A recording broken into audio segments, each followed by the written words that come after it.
boy is back, and today we're making Lao sausages. Unpacking my little ground machine so I can make sausages. Got this for Christmas.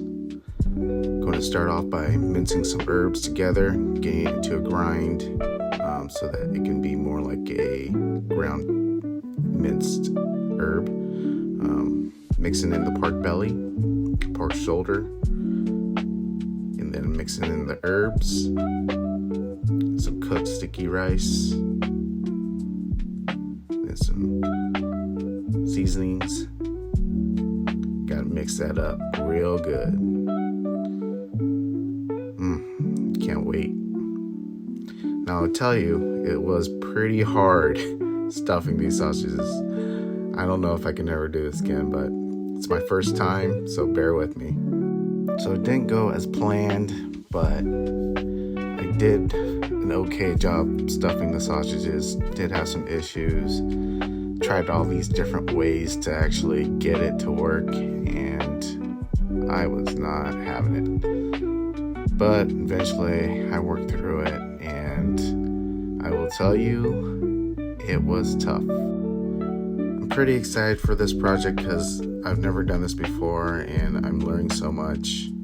If you feel like you know how to do this better, please share it with me, because I just did not have the right way to get these sausages stuffed. Felt like two people could have done this. Would have been way better. I'll also be honest, I really didn't have a recipe for these Lao sausages. It's just been what I've tasted in the past from all the different types of Lao sausages I've had, whether it was in Laos or here in the States. And so the ingredients, I didn't really measure any of it.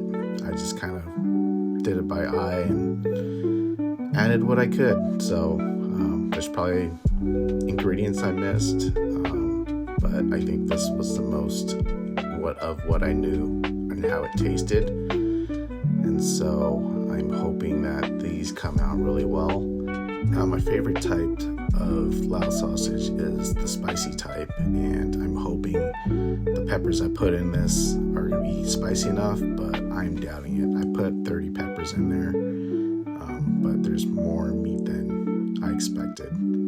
So I think it's going to be not as spicy, probably more mild, but I did put quite a bit of peppers, and so I minced it in there as well. I had a good time doing this. Took me about 3 hours to do before I got all the sausages stuffed. And so after this, you're probably going to want to hang it. I hung it in my kitchen, and so it's supposed to hang for 3 days. So after that, I'll share what it looks like and in another video. Thanks for watching.